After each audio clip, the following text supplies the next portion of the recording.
Mabel wanted to go to eat sushi, but her best friend Julie had never eaten sushi before.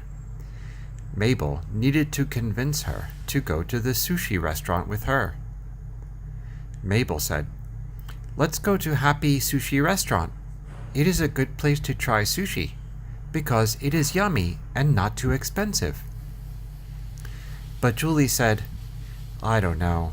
I have never eaten raw fish. Maybe I won't like it."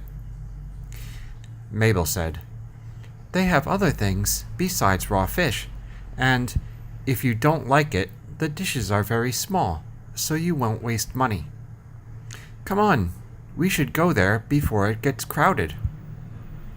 Finally, Julie changed her mind and said, "Well, okay, I guess that sounds okay."